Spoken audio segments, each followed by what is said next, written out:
Magandang araw sa mga listeners ng aming programa. Pakinggan po natin ang istoryang ibabahagi ko sa inyo. Itago niyo na lang po ako sa pangalang Catherine. 39 years old at taga Sariaya, Quezon.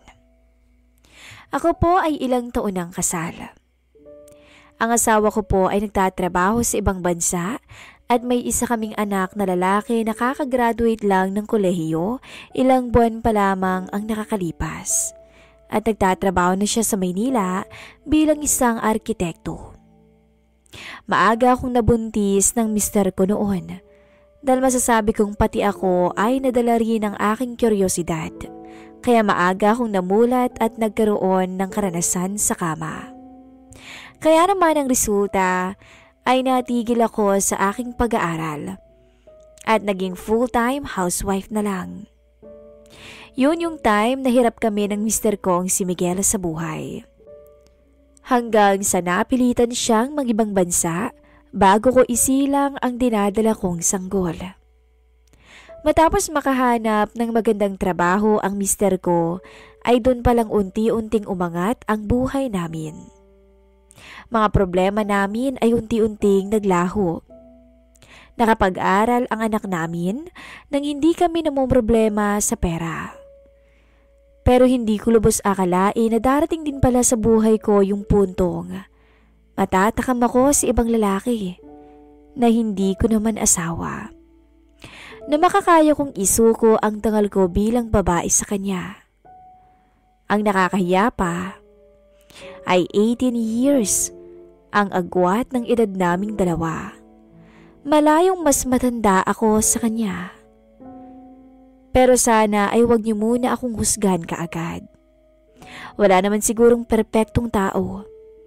Lahat naman tayo nagkakamali at nakakagawa ng kasalanan. Ang mahalaga naman ay natututo tayo sa mga pagkakamali natin. At ginagamit natin ang mga pagkakamali na ating ginawa upang maging aral sa atin at huwag nang umulit pa. Ngunit masisisi niyo rin ba ako? Isang taon mahigit niya akong parang iniwanan sa ere. Walang paramdam sa akin ang mister ko. Tatawag o magte-text lamang para magtanong kung natanggap ko na ang perang naipadala niya. Ni hindi nga man lamang ako makumusta. Pakiramdam ko na wala na ang pagmamahal na mayroon siya para sa akin. At malakas talaga ang kutob ko na baka may ibang babae na ang asawa ko nung time na yun. May babaeng inuuwian at doon na siya masaya. Sinulat ko ang liham na to makalipas ang 5 buwan simula nung may mamagitan sa amin ni Balto. Tita ang tawag niya sa akin. Dahil pamangkin siya ng pinsan ko. Nung unang makita ko siya ay nakuha niya agad ang atensyon ko. Tanda ko pa noon yung itsura niya. Nakasando siya at nakashorts. Mga tattoo sa kanyang matipunong braso. Maganda at takaw pansin ang pangangatawan niya. Napalunok ako ng oras na yon at tila bumalik ako sa aking pagkadalaga. Lalo na nung masilayan ko yung gwapo niyang mukha. Medyo bad boy ang looks niya na bumagay sa personalidad niya. 4th year college na ang binata at nataong malapit ang opisina na pinag-OJT-han niya dito sa bahay ko. Kaya nakiusap ang pinsan ko na dito muna siya kung pwede. At dahil hindi naman ako maramot, ay pumayag ako ng walang kapalit. Pero hindi ko akalain na iba pala ang ibabalik niya sa akin bilang utang na loob na hindi ko naman natanggihan pa. Siguro nung time na yon ay masyado na akong nag-overthink sa asawa kong nasa malayo. Kaya naging marupok ako sa iba. Pero, yun nga, masisisi ba ninyo ko? Sadyang biglang nagbago ang pakikidama sa akin ng mister ko. Ilang taon na siyang pabalik-balik sa abroad dahil sa trabaho, ngunit noon lamang siya nanlamig sa akin ng ganun. Tapos tuwing kakausapin ko siya tungkol sa panlalamig niya, ay palagi niyang idinidinay sa akin ang mga pakiramdam ko. Sinasabi niya na namimiss ko lamang daw siya. O baka dahil nagkakaedad na rin ako. Pero hindi ako naniniwala. Iba kasi ang instinct ng mga babae, lalo na kapag alam natin na may ginagawang kalokohan na ang mga asawa natin. Isang araw, naisipan kong maglaba ng maaga. 6 a.m. nung magsimula ako sa paglalaba. Konti lang din ang damit na labahin ko na nakatambak sa banyo. Pero biglang natuon ang pansin ko si isang nakasampay ng pinagpalitang panloob ni Baldo. Hindi ko alam pero bigla ko itong hinablot sa sampayan sa loob ng CR. Lumakas ang tibok ng puso ko ng mga oras na yun ang makuha ko. Mag-iisang taon na akong uhaw sa aking asawa. Kaya pilit kong binigyang rason ang aking kapilyahan. At sa puntong yun, ay agad kong nilak yung banyo para pawiin ang pangangailangan kong ipinagdamot ng panahon. Mga ilang minuto rin at pawisan akong umalis ng banyo. Matapos maglaba ay namataan ko si Baldo sa sala na gumagayak papunta sa kanyang OJT. "Oh, Baldo, kumain ka muna. Magluluto na ako saglit. Maaga pa naman eh," sabi ko sa kanya. "Hindi na huta. Doon na ako sa labas kakain at baka pagod na kayo," sabi nito. Pero hindi ko akalain na mahuhuli ko siyang tumingin sa katawan ko. Medyo nabasa kasi yung suot kong duster nung naglaba ko.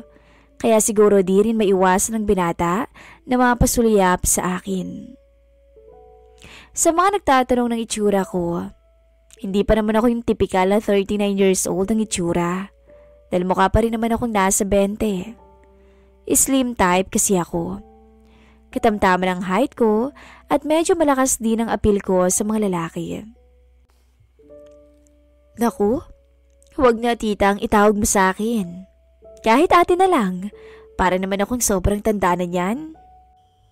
"Naku, sa pelikula lang nangyayari yan eh," sabi ko naman. Nagtawanan kaming dalawa at paalis na sana siya nang may bigla akong nasambit sa kanya. "Nga pala Baldo, nilabhan ko na pala yung underwear mo." Natigilan si Baldo sa sinabi ko. Humarap siya sa akin at tila nahiya. Salamat. Pasensya na kung nakakalat po," sabi nito at unti-unti nang umalis. Sa reaksyon niyang hiyang-hiya ay di ko napigilan na tumawa ng mag-isa. Kahit pala bad boy looks, ay marunong din maging mahinhin. Baka naman sa sobrang busy niya lang talaga sa trabaho, nak. Sabi ni nanay nang makwento ko sa kanya ang mga napapansin kong pagbabago sa aking mister nung minsang dumalaw siya sa bahay. "Hindi ba't ikaw na rin ang nagsabi na na-promote siya sa trabaho? Marahil iyon lang ang dahilan at kilala ko din naman si Miguel. Hinding-hindi yun magloloko sa'yo." Hindi man sang-ayon ay napabuntong hininga na lamang ako. Sana nga po ay totoong abala lang siya sa trabaho. Dahil hindi ko po alam ang gagawin ko kung may ibang babae nga siya. "Bakit? Ano bang gagawin mo kung sakaling malaman mo na may ibang babae nga siya? Hihiwalayin mo ba siya?" "Ganun na nga po. Hindi naman ako makakapayag na makulong ako sa isang pagsasama na may kasinungalingan at panloloko. Alam ko po at halata ko bilang isang babae. Iyon ang wag na wag mong gagawin, Catherine. Napakaganda na ng buhay niyo mag-asawa. Pagkatapos ay isusuko mo lang basta-basta. Kung totoong may ginagawa siyang kalokohan, pag-usapan na muna ninyong mabuti at huwag basta-basta gagawa ng desisyon." Hinayaan ko na lang muna siya sa mga sermon niya sa akin habang nagluluto siya ng paborito kong adobong manok. Tuwing linggo ay bumibisita rito sa bahay si nanay. Madalas ay pinagluluto niya ako ng kakainin namin sa tanghalian dahil miss na miss ko na ang mga lutong ulam niya. Kinagabihan Tumawag ako sa aking asawa. Ilang oras din ang time difference namin dalawa. Sinubukan kong maglambing sa aking mister. Kahit pa alam kong malaki pa rin ang tampo ko sa kanya. Kumusta ka, Han? Mag-iisang taon ka na dyan. Wala ka pa bang balak na umuwi? Miss na kita eh. Paglalambing ko sa kanya. Miss na rin naman kita, Han. Pero alam mo naman kung bakit hindi ako makauwi. Hindi ba, Han? Kaka-promote lang sa akin ng boss ko. Nagpapag-good chat pa ako sa kanya para naman hindi niya pagsisihan ang pagbigay niya sa akin ng promosyon. Huwag kang mag-alala. Sa oras na pwede na akong umuwi, ay walang pagdadalawang isip na uuwi ako dyan. Ano bang gusto mong pasalubong? Wala na akong ibang gustong pasalubong, Miguel. Kundi ikaw. Sapat na umuwi ka para makasama kita. Hindi rin nagtagal ang pag-uusap namin ni Miguel dahil kailangan na niyang bumalik sa kanyang trabaho. Maayos naman ang naging pag-uusap naming dalawa. Ngunit ang hindi ko lamang malaman ay kung bakit parang hindi ako kontento sa aming pag-uusap. Hindi ko alam kung bakit pakiramdam ko parang may kulang pa rin. Sa mga nagdaang buwan, naging malaking tulong nga kay Baldo noong dito na siya sa amin nakatira. Ako man, dahil wala na akong masyadong maraming iniisip tungkol sa mister ko. At nabawas-bawasan ang mga tamang hinala ko sa kanya sapagkat masyado na akong busy. Naisipan ko rin kasing magnegosyo. Nag-alok kasi ang kaibigan ko na magtinda raw ako ng gold at silver ng mga alahas. Total naman daw ay marami akong maaaring pagbentahan. Kaya kalaunan nga ay natutunan ko na rin na magustuhan ang pagbebenta ng mga alahas. Lalo na't sa tuwing makakabenta ako ay malaki-laki rin komisyon ang nakukuha ko. Ang anak ko naman ni si Melvin ay bibihira lamang umuwi sa aming bahay dahil meron siyang ongoing na proyekto noon sa trabaho kaya talagang abala siya dahilan kung bakit hindi siya masyadong nakakadalaw. Bagay na naiintindihan ko naman at alam ko naman kung gaano niya kagusto ang trabahong mayroon siya ngayon. Good morning po. Magalang na bati sa akin ni Baldo isang araw. Pinatay ko ang kalan at isa-isang pinagpupulot gamit ang tong ang mga pinrito kong isda at nilagay yon sa isang plato. Pagkatapos ay dinala ko na ang mga niluto kong ulam sa lamesa. Nakangiting pinagmasdan ko ang binata. Naka-school uniform na siya at handa na para sa eskwela. Sa edad na 21 ay di ko aakalaing matutuon din ang pansin ko sa binata. Ang kwento pa nga sa akin ay matinik daw sa babae si Baldo. Doon ko biglang natanong sa isipan ko kung pati kaya sa kama ay mahusay din siya. Medyo napapailang na lamang ako sa kapilihan ng aking isipan. Ngunit hindi ko rin naman masisisi ang mga babaeng nagkakagusto sa kanya. Dahil talagang maitsura rin naman kasi siya. Sabado bukas ano? May pasok ka ba bukas? Tanong ko. Wala naman po. Bakit? Iyayayain sana kitang uminom. Sige po, walang problema. Mukhang hindi pa rin kayo maayos si Tito Miguel ah. Oo, ganun na nga. Kaya samahin mo ako mag-inom ha? Tsaka ako ngumiti. Sa tuwing nagtatampo ako sa asawa ko, o di kayo mayroon kaming hindi pagkakaunawaan kahit sa video calls lang. Madalas talaga na ang binata ang napagsasabihan ko ng mga kinikim-kim kong sama ng loob. Mabait naman siya. Palagi rin talaga siyang nakikinig sa akin. Pero dahil nga nasa iisang bubong kami, ay hindi rin talaga maiwasan na magkaroon ng mga insidenteng nakaka-awkward sa aming dalawa.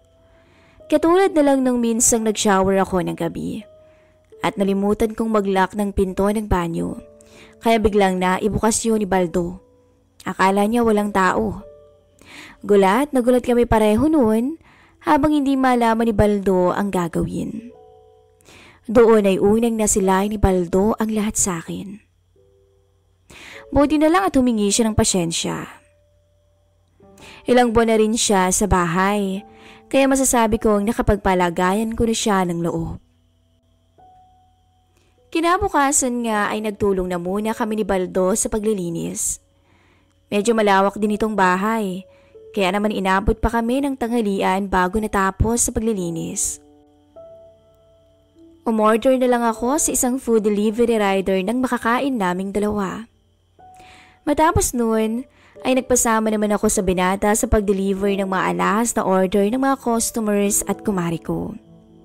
Buong maghapon kaming abala, kaya naman gabi na nang makapagsimula kami sa inuman. Bumili lang kaming dalawa ng 3-6 na bote ng beer. Sa totoo lang, hindi ako pala inom ng alak. Pero dahil sa sama ng loob na nararamdaman ko, ay napalaban ako sa inuman. Pasensya ka na ha. Ikaw pa tuloy yung nayaya kong mag-inom. Baka may mga kailangan ka pang gawin sa eskwelahan mo ha? Sabi ko sa kanya. Wala naman na po. Pero kahit meron, uunahin ko kayo. Pilyang sabi nito. Nagkumpisa na rin kaming uminom noon. Ako na ang tanggero. Nagluto na rin ako ng pulutan na parehong binili namin kanina kasama yung 6 na bote ng beer na sinalin namin sa pitsyel na may yelo para mas malamig. Wala naman talaga sa plano ko ang magmukmuk. Pero yun ang nangyari. Pagkatapos ng maraming tagay ko ay natagpuan ko na lamang ang sarili ko na nagdadrama kay Baldo tungkol sa panlalamig ng aking asawa. Hindi ko na talaga alam ang gagawin ko kay Miguel. Malakas talaga yung pakiramdam ko na iniiwasan na niya ako. Ayaw niya nga umuwi dito sa bahay.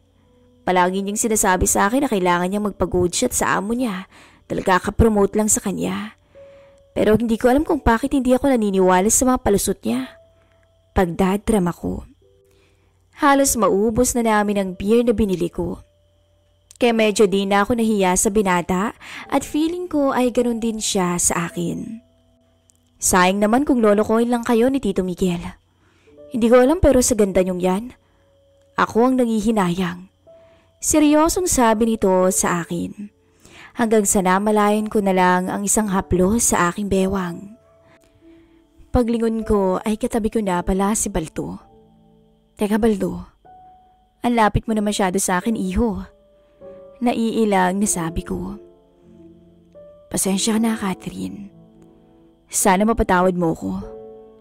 Gusto kitang tulungan ngayon. Sa paraang di ko alam kung papayag ka. Pero lalakasan ko na ang loob ko. Wala akong maisagot sa sinabi niya. Dahil ngayon niya lang ako tinawag sa pangalan ko na para bang magkaedad lamang kami. At nanatiling magkalapit ang aming mga mukha. Tila nagtatansyahan sa isa't isa. At sa isang iglap, hindi ko alam pero bigla kong hinila palapit ang batok niya. Dahilan para mapahalik siya sa akin. Naghahiyaan kami noon hanggang sa unti-unting naging marahas ang lahat. Dahil sa kalasingan, ay di na rin namin namalaya na nasa sahig na ang suot naming dalawa. Ngunit ilang minuto lang, ay inaya ko si Baldo sa aming kwarto ni Miguel. Ilang sandali lang ay naramdaman ko na ang paglapat ng aking likod sa malambot kong kama. Binuksan ng binata ang aircon sa kwarto ko at nilagyan niya muna ako ng kumot. Sa puntong yun, hinuli ko agad ang kanyang braso. Tsaka hinila siya palapit sa akin. Hindi na ako makapag-antay pa. At isang makasalalang yakap ang aming ginawad sa isa't isa. Pansin ko ang gigil ng binata. Hindi ko lubos inaasahan. Lalo na nang dumapo ang kanyang halik sa aking labi. Paibaba. Magulo ang isipan ko ng oras na yon. Ngunit, nang maalala ko ang paulit-ulit na pambabaliwala sa akin ng asawa ko, naisip ko na hindi ko rin naman kasalanan to. Babae lang ako at may mga pangangailangan din ako. Humingi ako ng kapatawaran sa may taas ng oras na yon. Dahil tila nagsilbing asawa ko na ang binatang si Baldo. Halos himatayin ako ng oras na yon. hanggang sa umabot sa puntong ibinukas ko ng tuluyan ang aking mga hita para sa binata. Sa mga sandaling yun, ay walang sawa kaming nagpakasasa ng binata.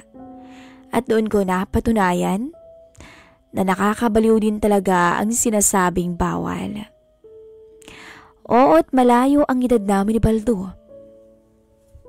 Pero pagdating sa kama, ay nagmistula akong mas bata sa kanya. Siya ang nagdikta ng lahat. At ayaw ko mang aminin, pero nabiyayaan siya kumpara sa aking asawa. Dulot ng sobrang kalasingan, nakagawa ako ng isang malaking kasalanan sa aking mister na hindi ko akalaing magagawa ko. Magkayakap kami ni Baldo at hingal na hingal nang makontento kami sa isa't isa. Salamat sa lahat pero ilang buwan na lang aalis na ako. Matatapos na ang OJT ko. Alam ko, pero okay lang.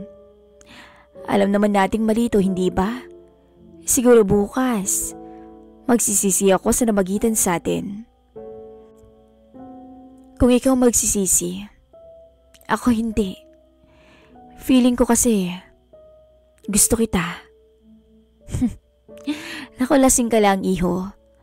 Pagtanggi ko pero ang totoo para akong kinilig. Dumaan ang mga araw. Naging normal lang ang buhay namin sa bahay. Walang ganap. Ngitian at normal na pag-uusap lang sa pagitan namin ng binata. Hanggang sa dumating yung araw na kinakatakutan ko. Nakumpirma ko sa kasamang OFW ng mister ko na siya ay may ibang inuuwian na sa kanila. Ewan ko kung bakit niya binunyag yung sekreto ng asawa ko. Pero, nang magpadala ito ng picture, ay doon na ako naiyak ng tuluyan. Mga ilang araw din bago ko napakalma ang sarili ko. Pero imbis na gumawa ng gulo, ay kinimkim ko na lamang to. Di ko sinabi sa mister ko na alam ko na ang lahat ng kalokohan niya. Pinilit kong maging matatag, lalo't alam kong meron akong sandalan. 9:00 ng gabi. Maingat kong binuksan ang kwarto ni Baldo. Patay na ang ilaw at tulog na ang binata. Daan-daan akong tumabi sa kanya. Malambing ko siyang hinalikan sa labi at nagising siya bigla. Akala ko ba malito? Nakangiting bungad niya. Mali. Pero, okay lang ba kung gawin nating tama ang mali? Nakangiting sagot ko. Pero, hindi na niya na ituloy ang sasabihin nang sumabat ako bigla. At okay lang ba kung ikaw muna ang maging asawa ko sa panahong sirang-sira ako? Pagkasabi ko noon ay nangilid ang luha ko. Kasabay ng aking matamis na ngiti. Mahigpit na niyakap ako ni Baldo ng gabing yun. Magkatabi sa iisang kama at mahimbing na natutulog. Hindi ko alam kung tama ang naging desisyon ko sa buhay. Pero hanggang ngayon ay wala pa rin kaalam-alam ang mister ko na alam ko na ang lahat. Pero may isang tao pa rin sa tabi ko na handang umalalay sa akin. Lalo na sa panahong malungkot ako. Dito ko na po muna tatapusin ang aking kwento. Paalam.